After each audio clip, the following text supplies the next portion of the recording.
Welcome to జై night today. ముందుగా headlines చూద్దాం. ముగ్గురిని బలి తీసుకున్న ఢిల్లీ కోచింగ్ సెంటర్ బేస్మెంట్ లోకి పోటెత్తిన వరద నీరు. లైబ్రరీ నుంచి బయటకు వస్తున్న విద్యార్థులు వేగంగా అంటూ అరుపులు. నిబంధనలకు విరుద్ధంగా సెల్లార్లో లైబ్రరీ.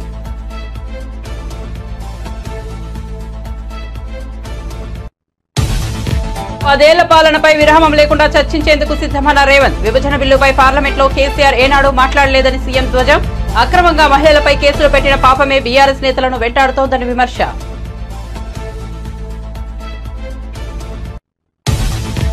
అసెంబ్లీలో కోమటిరెడ్డి జగదీష్ రెడ్డి మధ్య మాటల యుద్ధం. మంత్రి కోమటిరెడ్డి తనపై తీవ్ర ఆరోపణలు చేశారన్న జగదీష్ రెడ్డి. నిరూపించకపోతే ముక్కు నేలకు రాసి రాజీనామా చేయాలని సవాల్. జగదీష్ రెడ్డి సవాల్ను స్వీకరించిన కోమటిరెడ్డి.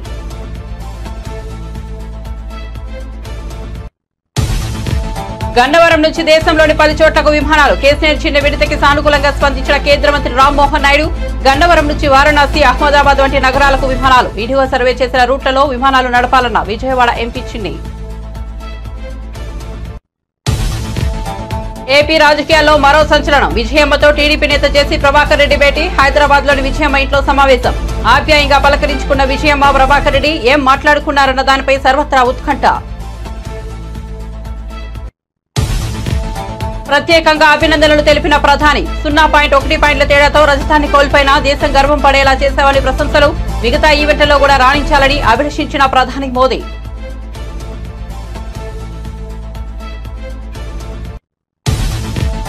తెలంగాణలో మరో 2 రోజుల పాటు తేలికపాటి వర్షాలు. రేపు ఎల్లుండి పలు ప్రాంతాల్లో వర్షాలు పడవచ్చన్న వాతావరణ కేంద్రం.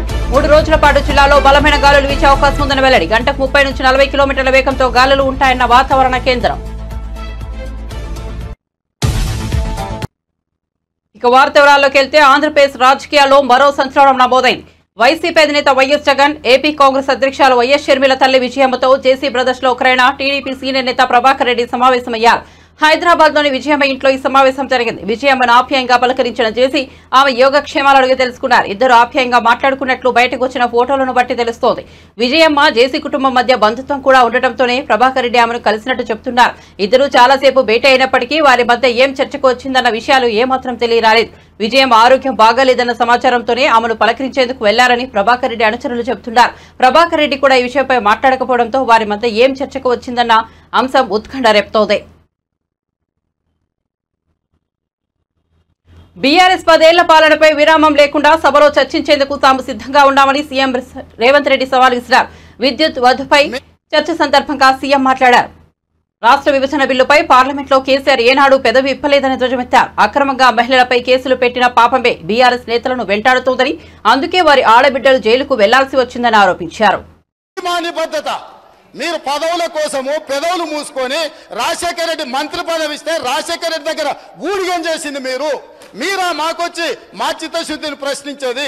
తెలంగాణ బిల్లు వచ్చినప్పుడు ఇప్పుడు ఆ మాగంటి గోపి కూర్చున్న అక్కడనే నిలబడ్డ అధ్యక్ష. నేను 53 నిమిషాలు తెలంగాణ రాష్ట్రం ఎందుకు కావాలి, సమైక్య రాష్ట్రంలో ఉమ్మడి పరిపాలనలో జరిగిన అన్యాయం మీద నిటారుగా నిలబడి అక్కడి నుంచి నేను మాట్లాడిన అధ్యక్ష. పునర్విభజన చట్టం వచ్చినప్పుడు ఆయనగా పక్కలో కూర్చుని ఆయన ఏడున్నాడు ఆయన మాట్లాడింది కదా, తీయండి ఏం మాట్లాడిండు.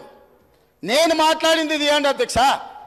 తెలుగుదేశంలో ఉన్న నేను తెలంగాణకు జరిగిన అన్యాయం మీద, ఎడారిగా మారి వలసలు పోతున్న పాలమూరు కష్టాల మీద, తట్ట పని, పార పని, మట్టి పని మీద నేను మాట్లాడిన అధ్యక్ష. వీళ్ళు మాట్లాడలే. నేను ఇవాళ సూటిగా సవాలు విసురుతున్న అధ్యక్ష. ఇవాళ మీ ఎదురుగా పార్లమెంట్లో రికార్డులు తీయండి. పాలమూరులో ఊరు లేకపోయినా, పార్లమెంటులో నోరు తెరవకపోయినా ఇవాళ తెలంగాణ తెచ్చినాను కేసీఆర్ గొప్పలు చెప్పుకుంటాడు. నేను ఈ ఉమ్మడి రాష్ట్రంలో, ఉమ్మడి ఆంధ్రప్రదేశ్ శాసనసభలో నేను ఎంత మాట్లాడిన తెలంగాణ మీద, సేమ్ సమయంలో పార్లమెంట్లో చంద్రశేఖరరావు నోరన్న దర్శిలో రికార్డులు తీయండి అధ్యక్ష. ఎవరో చేస్తే, ఎవరో త్యాగం చేస్తే ఆ త్యాగాల పునాదుల మీద, ఆత్మ బలిదానాలు చేసుకున్న శవాల మీద అధికారంలోకి వచ్చిన వీళ్ళు ఈరోజు మమ్మల్ని అధ్యక్ష తప్పులు పట్టేది. ఒక జర్నలిస్టు గురించి మాట్లాడాడు. జర్నలిస్టు ఏదో పెడితే కేసు పెట్టిరని. ఆ జర్నలిస్టు ఒక టీవీ ఛానల్కు సీఈఓ. రాసియమంటే రాసియకపోతే ఎస్సీ ఎస్టీ కేసు పెట్టి అరెస్టు చేసి జైలు వేసి ఆ ఛానల్ గుంజుకున్నది వాళ్ళు అధ్యక్ష. ఆ ఛానల్ గుంజుకున్నది వాళ్ళు. ఏ జర్నలిస్టును ఈరోజు కేసు పెట్టిరని చెప్తుండ్రో ఆ జర్నలిస్టు ఒక ఛానల్ CEO ఉంటే ఆ ఛానల్ వాళ్ళకు వ్యతిరేకంగా ఉందని ఆ జర్నలిస్టు మీద SC ST case Banjara Hills police స్టేషన్లో పెట్టి జైలుకు పంపించి నెల రోజులు జైల్లో పెడితే నా అడ్వకేట్ను పెట్టి నేను బెయిల్ ఇప్పించిన అధ్యక్ష. వీళ్ళ దోపిడీ ఆ ఛానల్ గుంజుకున్న విధానం ఇవాళ చర్చ చేయడానికి సిద్ధంగా ఉంటే రమ్మని ఉన్నారు అధ్యక్ష. వివరాలన్నీ నేను బయట పెడతా. మీరా ముసల్కన్నీరు గార్చేది ఏ జర్నలిస్టునైతే మీ మాట ఇంటలేదని ఆమె సొంతంగా కష్టపడి పెట్టుకున్న ఛానల్ గుంజుకోనికే SC ST కేసు పెట్టి ఆడపిల్లని జైలుకు తోలిన పాపం ఊరికే పోదు. అందుకే ఇవాళ మీ ఇంట్లో జైల్లోకి పోతున్నారు అధ్యక్ష. మంది ఆడబిడ్డలను జైలుకు తోలినందుకు ఆ నొప్పి తెలవడానికే మంది పిల్లలు జైల్లోకి పోతుంటే ఆడపిల్లలను కూడా కేసులు పెట్టి జైలుకు తోలినందుకు ఇవాళ ఆ రౌండ్ మీకు వచ్చింది అధ్యక్ష. ఊరికే రాలే, చేసిన పాపాలు ఊరికే పో అని పెద్దోళ్ళు చెప్పిండ్రు అధ్యక్ష. మమ్మల్ని అందరినీ జైలుకు తోలిండ్రు, రాజకీయ కక్షతో తోలలే. ఫామ్ హౌజులు కట్టుకున్నది మీరు, నియమాలు ఉల్లంఘించింది మీరు. వాటిని బయట పెట్టినందుకు జైల్లో పెట్టి డిటెన్షన్ సెల్లో పెట్టిన అధ్యక్ష. నన్ను 16 రోజులు ఒక్క మనిషి లేకుండా ISI తీవ్రవాదులను ఎక్కడ పెడతారో అట్లాంటి డిటెన్షన్ సెల్లో నన్ను 16 రోజులు పెట్టింది అధ్యక్ష చెర్లపల్లిలా. నేను భయపడలే, లొంగిపోలే, నిలబడి నిటారుగా కొట్లాడిన అధ్యక్ష. మీరు జైలుకు తోలితే భయపడటోళ్ళు ఎవరు లేడు. అబద్ధాలు చెప్పి ప్రజల్ని మభ్యపెడతారు. ఏపీలోని గన్నవరం నుంచి దేశంలోని వివిధ ప్రాంతాలకు విమాన సర్వీసులు నడపాలన్న విజయవాడ టీడీపీ ఎంపీ కేశినేని చిన్ని విజ్ఞప్తి పట్ల కేంద్ర పౌర విమానయాన శాఖ మంత్రి కింజరపు రామ్మోహన్ నాయుడు సానుకూలంగా స్పందించారు. గన్నవరం నుంచి వారణాసి, అహ్మదాబాద్, పూణే, కోల్కతా, బెంగళూరు వంటి నగరాలకు విమానాలు నడపాలని కేశినేని చిన్ని కోరారు. విజయవాడ నుంచి వారణాసి వయా వైజాగ్, విజయవాడ నుంచి కోల్కతా వయా విశాఖపట్నం, విజయవాడ నుంచి బెంగళూరు వయా హైదరాబాద్ లేదా కొచ్చి, విజయవాడ నుంచి అహ్మదాబాద్, విజయవాడ నుంచి పూణేలకు విమాన సర్వీసులు ప్రారంభించాలని విజ్ఞప్తి చేశారు. ఇండిగో సర్వే చేసిన ఈ మార్గాల్లో వెంటనే విమానాలు నడపాలని కోరారు. ఈ మేరకు కేంద్ర మంత్రి రామ్మోహన్ నాయుడుకు వినతిపత్రం అందించారు. ఈ వినతిపత్రాన్ని తప్పకుండా పరిశీలించి చర్యలు తీసుకుంటామని రామ్మోహన్ నాయుడు హామీ ఇచ్చారని కేశినేని చిన్ని సోషల్ మీడియా ద్వారా వెల్లడించారు. ముగ్గురిని బలి తీసుకున్న ఢిల్లీ కోచింగ్. ఢిల్లీలోని IAS కోచింగ్ సెంటర్ బేస్మెంట్ లోకి ఒక్కసారిగా పోటెత్తిన వరద నీరు ముగ్గురిని బలి తీసుకున్న ఘటనకు సంబంధించిన వీడియో ఒకటి వెలుగులోకి వచ్చింది.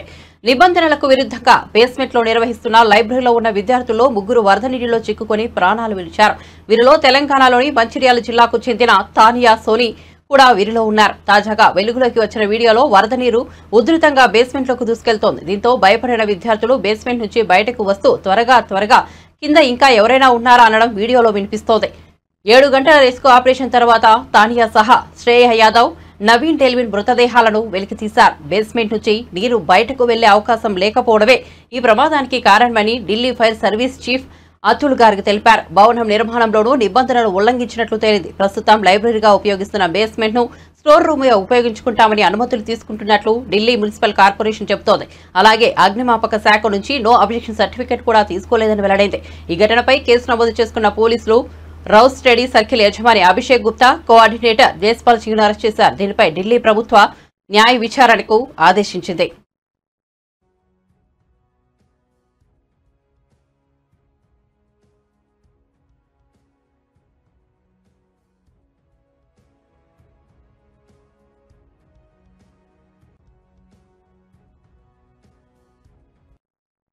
తెలంగాణ అసెంబ్లీలో మంత్రి కోమటిరెడ్డి వెంకటరెడ్డి, మాజీ మంత్రి జగదీష్ రెడ్డి మధ్య సోమవారం మాటల యుద్ధం నడిచింది.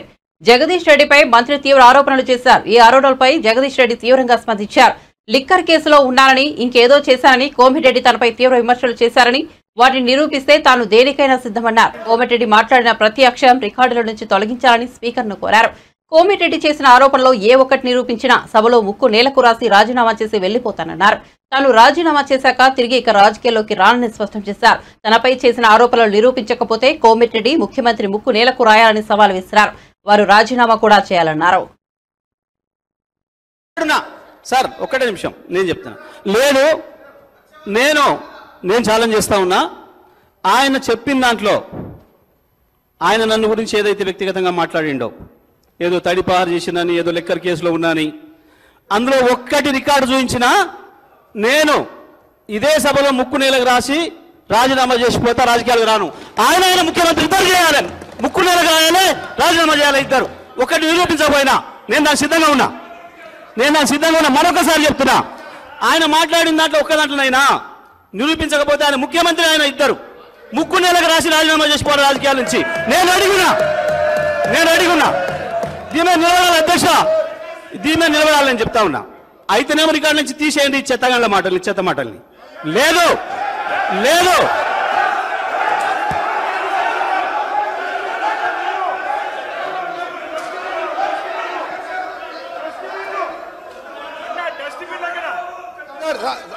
ఓకే సార్, ఒకరి ఆగండి.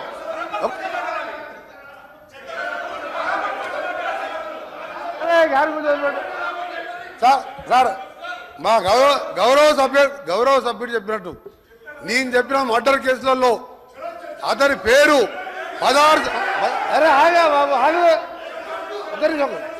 నేను చెప్పినట్టు మర్డర్ కేసులలో ఆయన కోర్టు చుట్టూ 16 సంవత్సరాలు తిరిగిండా లేదా కోర్టు రికార్డులో ఉంటుంది.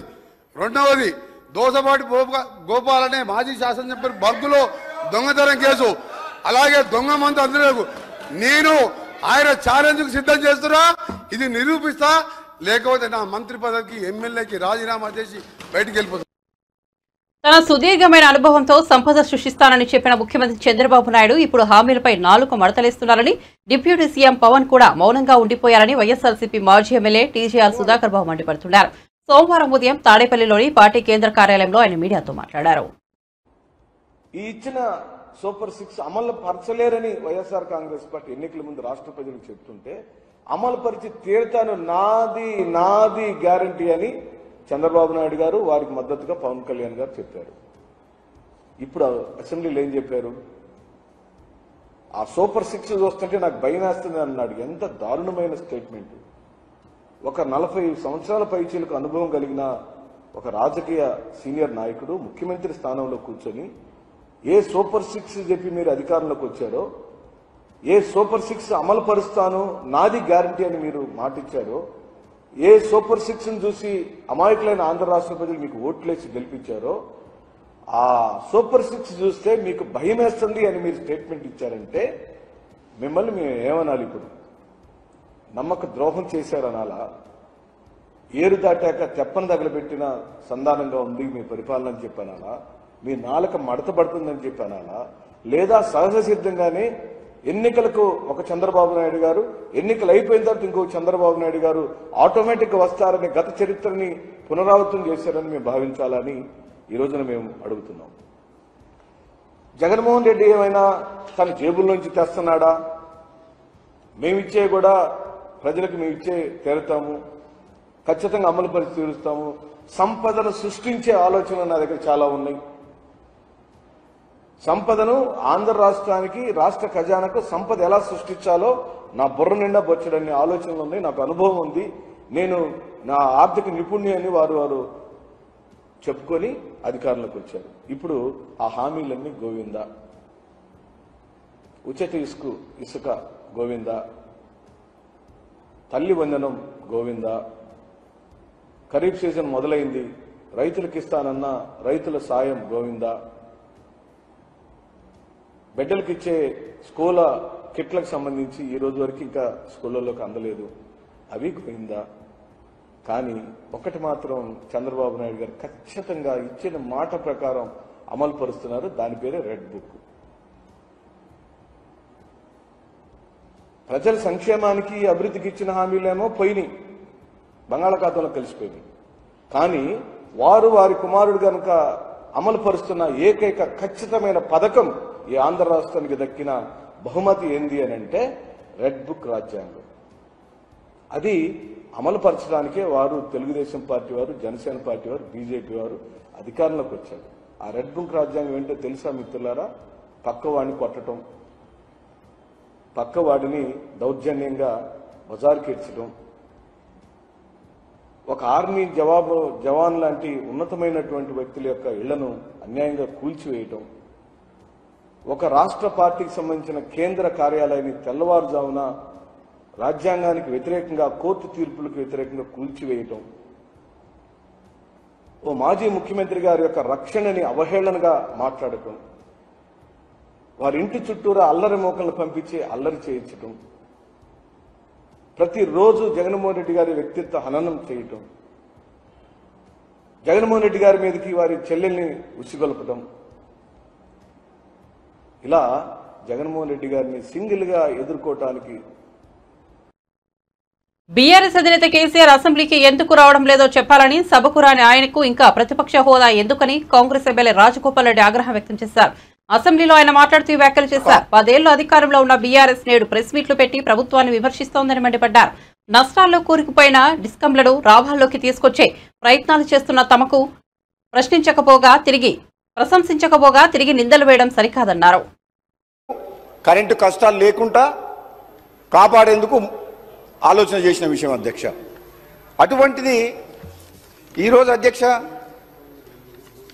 ప్రతిపక్షంలో ఉన్న నాయకులు, పెద్ద మనుషులు, ఇక్కడ నిర్ణయాలు తీసుకున్న పెద్ద మనిషి లేడు, హౌస్కు లీడర్ ఆఫ్ ద ఆపోజిషన్ అయితే లేడు. ముఖ్యమంత్రిగా నిర్ణయాలు తీసుకొని ఒక ఇంపార్టెంట్ సబ్జెక్ట్ మీద చర్చ నడిచినప్పుడు కనీసం లీడర్ ఆఫ్ ద ఆపోజిషన్ హౌస్లో ఉంటే ఆయన తీసుకున్న నిర్ణయం వల్ల జరిగిన నిర్వాహకం ఏ విధంగా జరిగింది, ప్రజలకు, వినియోగదారులకు, విద్యుత్ సంస్థలకు ఏ విధంగా నష్టం జరిగింది, ఈ నష్టాల ఊబిలోకి ఎందుకు నెట్టబయటపడ్డాయి ఈ విద్యుత్ సంస్థలు అనే విషయము మేము కొంచెం చెప్పుకునే అవకాశం, ఆయన వినే అవకాశం ఉండేది అధ్యక్ష. మన దురదృష్టవశాత్తు ఏంటంటే మీసా నాయకులు అంటారు మీ నాయకుడు రాలేదంటే మీ స్థాయికి ఆయన అవసరం లేదు, మేమే చాలని అంటుంటారు. అధ్యక్ష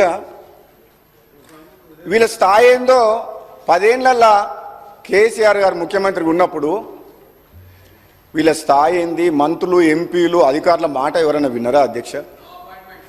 నో అపాయింట్మెంట్, ఒంటెద్దుపోకడా, నిజం ఉన్నట్టు అట్లా కాదు ఇట్లా అని చెప్పే అవకాశం వీళ్ళకి ఎవరికైనా ఇచ్చిండా అధ్యక్ష? ఆయన అంత దమ్ము ధైర్యం వీళ్ళకు లేదు, ఆయన వినేవాడు కూడా కాదు. అటువంటి పరిస్థితి ఉన్న మనిషి, పెద్ద మనిషి, లీడర్ ఆఫ్ ద ఆపోజిషన్ ఉండి కూడా సభకు రాకుండా ఒక ఇంపార్టెంట్ సబ్జెక్టుల మీద చర్చ నడిచినప్పుడు లేకుండా వీళ్ళంటారు మరి లీడర్ ఆఫ్ ద ఆపోజిషన్ ఎందుకు ఉండాలి అధ్యక్ష? మరి అటువంటిప్పుడు ఆయన సభకే రానప్పుడు ఆయన అవసరం లేదని వీళ్ళే అంటుండ్రు. మరి మీ లోపల ఎవరో ఒకరు సభలో లీడర్గా మీరు ఎల్ఓపి కాండి. ఆయన అవసరం లేనప్పుడు మరి ఇక సభకే వద్దనుకున్నప్పుడు ఆ పొజిషన్లో ఆయన అవసరం ఏముంది? ఉండాలి అధ్యక్ష, రావాలి. ఆయన చేసిన మంచి పనులుంటే ఈ కాంగ్రెస్ ప్రభుత్వం ఈరోజు రైతులు 2004లో ఆశీర్వదించినట్టు మళ్ళా 2023లో కూడా రైతులు నమ్మకంతో ఈ కాంగ్రెస్ పార్టీ మళ్ళీ అధికారంలోకి వస్తే మాకు మా ప్రయోజనాలు మమ్మల్ని కాపాడుతారన్న నమ్మకంతో ఈరోజు రైతులు మాకు అధికారం ఇచ్చింది. అంటే రైతులకు కాంగ్రెస్ పార్టీ ప్రభుత్వం మీద, కాంగ్రెస్ పార్టీ మీద, రాహుల్ గాంధీ నాయకత్వం మీద, సోనియా గాంధీ గారి నాయకత్వం మీద అంత నమ్మకం ఉంది అధ్యక్ష. వాళ్ళ అధికారంలో మేము వచ్చినప్పుడు మేము ఏం చెప్తున్నాం? మేము తీసుకున్న నిర్ణయాలు ఏంది? మరి మీ 10 ఏళ్ళు మీరు ప్రజల అవకాశం ఇస్తే మేమేమేం పొరపాట్లు చేసిండ్రు?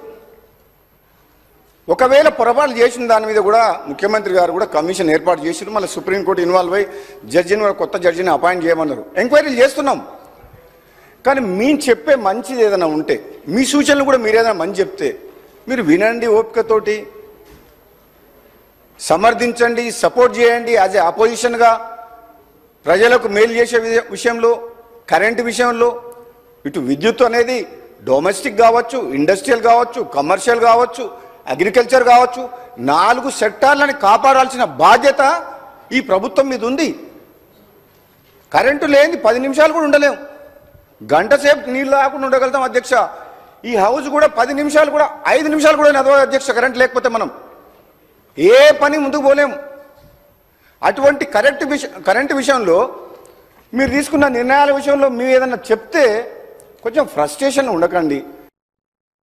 పారిస్ ఒలింపిక్స్ లో చారిత్రాత్మక రీతిలో కాంస్యం రూపంలో భారత్ కు తొలి పథకం సాధించిన షూటర్ ను మను ప్రభాకర్ పై ప్రశంసల జల్లు కురిపిస్తోంది. ఒలింపిక్ చరిత్రలో షూటింగ్ ఈవెంట్ లో భారత్ కు మెడల్ అందించిన ఏకైక మహిళగా రికార్డులకెక్కిన ఆమె పట్ల అభినందనలు వెల్లువెత్తుతున్నాయి.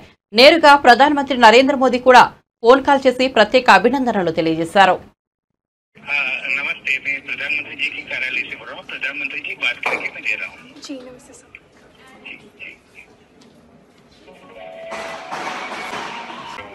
हेलो नमस्ते सर. मनु नमस्ते, खूब खूब अभिनंदन, आपको बहुत बहुत बधाई। बहुत बहुत शुक्रिया सर, आप कैसे हैं? मैं बहुत उदासी, आप तो ये तुम्हारी सफलता का खबर सुनने के बाद और उत्साह और आनंद में हूँ। जी, अच्छा कर रहे हैं हमारे खिलाड़ी यहाँ पे अभी। आप स्वयं को वैसे .1 से आप सिल्वर आपका रह गया, जी, लेकिन उसके बावजूद भी आपने देश का नाम रोशन किया। आपको 2 प्रकार की क्रेडिट मिल रही है। एक तो आप कहाँ से पदक लाई, लेकिन भारत की पहली महिला है जो इस खेल में मेडल लेके आई हो। जी सर, हाँ जी, शुक्रिया सर। मेरी तरफ से बहुत बहुत बधाई है। देखिए, टोक्यो ओलंपिक्स में राइफल ने तेरे साथ दगा कर दिया, हाँ जी, लेकिन इस बार तुमने सारी कमियों को पूरा कर दिया।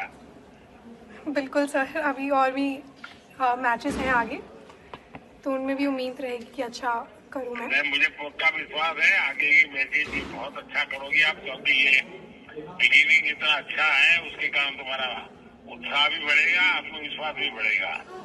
जी सर, देश बिल्कुल को भी उसका लाभ होगा। बिल्कुल सर। बाकी सब साथी एकदम प्रसन्न है, व्यवस्थाएं ठीक है सर वहाँ?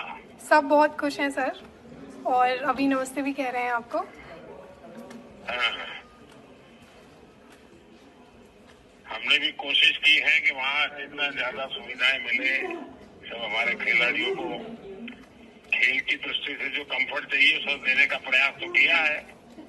अच्छा सर, अभी तो सब कुछ है हमारे पास, तो सारे प्रयास सफल रहे आपके, मुझे लगता है सब इजी है। आप लोगों की मेहनत रंग लाने वाली है। बिल्कुल बिल्कुल। हाँ जी, चलिए, तो घर पे बात हुई है रामकृष्ण जी से? अभी तो नहीं हुई सर, शाम को घर जाके करूँगी, जब रूम पे जाएंगे तब बात होगी घर पे। हाँ जी, क्योंकि हमारे पापा को बहुत खुशी होगी, क्योंकि उन्होंने तुम्हें बहुत प्रोत्साहित किया है। बिल्कुल, माँ भी और पिताजी भी और भाई भी। जी, चलिए, मेरी तरफ से बहुत बहुत आशीर्वाद है। बहुत बहुत शुक्रिया सर। దేశవ్యాప్తంగా భయాందోళన పరిస్థితులు నెలకొన్నాయని ఏఐసీసీ అగ్రనేత లోక్సభలో ప్రతిపక్ష నేత రాహుల్ గాంధీ సంచలన వ్యాఖ్యలు చేశారు. లోక్సభలో రాహుల్ గాంధీ బడ్జెట్పై ప్రసంగించారు. కురుక్షేత్రంలో అభిమన్యుడిని బంధించి చంపారు. పద్మవిహార్ లాంటి కమలం పార్టీ రూపంలో దేశంలో అధికారంలో ఉందని వ్యాఖ్యానించారు. కాబట్టే రైతులు, కార్మికులు భయపడుతున్నారు. వారే కాదు, దేశంలోని అన్ని వర్గాలను బీజేపీ భయపడుతోందని వ్యాఖ్యానించారు. was that this budget would weaken the power of this Chakravyuh. That this budget would help the farmers of this country, would help the youth of this country, would help the laborers, the small businesses of this country. But what I have seen is that this budget, the sole aim of this budget, iski jo niyat hai, it is to strengthen this framework, the framework of big business, monopoly business, the framework of a political monopoly that destroys the democratic structure, and finally the framework of what one can call the deep state or the agencies. And the result of this has been the first पहला काम इस चक्रव्यूह ने क्या किया, जो हिंदुस्तान को रोजगार देते हैं, स्मॉल एंड मीडियम बिजनेसेस हैं, जो करोड़ों युवाओं को रोजगार देते थे, उन पर इस चक्रव्यूह ने आक्रमण किया। कैसे किया? नोटबंदी, जीएसटी और टैक्स टेररिज्म। आप लोग आतंकवाद की बात करते हो, पूरे देश में अगर कोई भी व्यक्ति छोटा बिजनेस चलाता है तो रात को उसको फोन कॉल आता है इनकम टैक्स डिपार्टमेंट से, जीएसटी से, और टैक्स टेररिज्म का वो शिकार बनता है। इस टैक्स टेररिज्म को रोकने के लिए बजट में आपने कुछ नहीं किया है। तो टैक्स टेररिज्म के कारण और ये जो आपकी नीतियां हैं, जो आपने कोविड के समय बड़े बिजनेसेस की मदद की और जो स्मॉल एंड मीडियम बिजनेसेस थे उनको खत्म किया, उसके कारण आज हिंदुस्तान के युवाओं को रोजगार नहीं मिल सकता है। बिल्कुल एक युवा को रोजगार नहीं मिल सकता है। తెలంగాణలో మరో 2 రోజుల పాటు తేలికపాటి నుంచి మోస్తారు వర్షాలు కురిసే అవకాశం ఉందని హైదరాబాద్ వాతావరణ కేంద్రం తెలిపింది. రేపు ఎల్లుండి రాష్ట్రంలోని పలు ప్రాంతాల్లో వర్షాలు పడవచ్చునని తెలిపింది. ఈ రోజు నుంచి 3 రోజుల పాటు రాష్ట్రంలోని అన్ని జిల్లాల్లో పలు చోట్ల బలమైన గాలులు వీచే అవకాశం ఉందని వెల్లడించింది. 30 నుంచి 40 కిలోమీటర్ల వేగంతో గాలులు ఉండవచ్చునని తెలిపింది. బులెటిన్ ముగించే ముందు హెడ్లైన్స్ మరోసారి చూద్దాం. ముగ్గురిని బలి తీసుకున్న ఢిల్లీ కోచింగ్ సెంటర్ బేస్మెంట్ లోకి పోటెత్తిన వరద నీరు, లైబ్రరీ నుంచి బయటకు వస్తున్న విద్యార్థులు, వేగంగా అంటూ అరుపులు, నిబంధనలకు విరుద్ధంగా సెల్లార్లో లైబ్రరీ.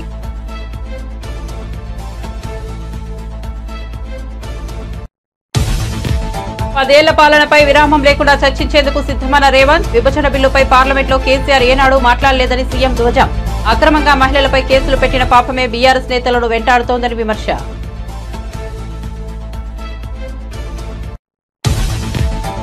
అసెంబ్లీలో కోమటిరెడ్డి జగదీష్ రెడ్డి మధ్య మాటల యుద్ధం. మంత్రి కోమటిరెడ్డి తనపై తీవ్ర ఆరోపణలు చేశారన్న జగదీష్ రెడ్డి. నిరూపించకపోతే ముక్కు నేలకు రాసి రాజీనామా చేయాలని సవాల్. జగదీశ్వర్ రెడ్డి సవాళ్లు స్వీకరించిన కోమటిరెడ్డి.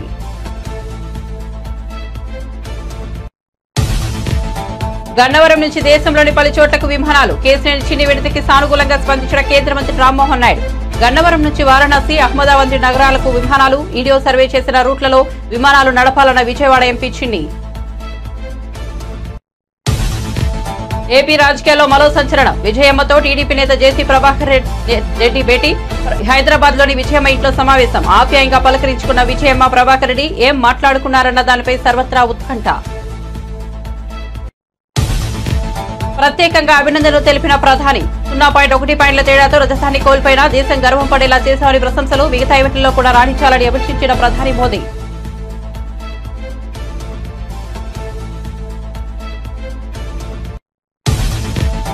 తెలంగాణలో మరో 2-3 రోజుల పాటు తేలికపాటి వర్షాలు. రేపు ఎల్లుండి పలు ప్రాంతాల్లో వర్షాలు పడవచ్చునన్న వాతావరణ కేంద్రం. 3 రోజుల పాటు జిల్లాలో బలమైన గాలులు వీచే అవకాశం ఉందని వెల్లడి. గంటకు 30 నుంచి 40 కిలోమీటర్ల వేగంతో గాలులు ఉంటాయన్న వాతావరణ కేంద్రం.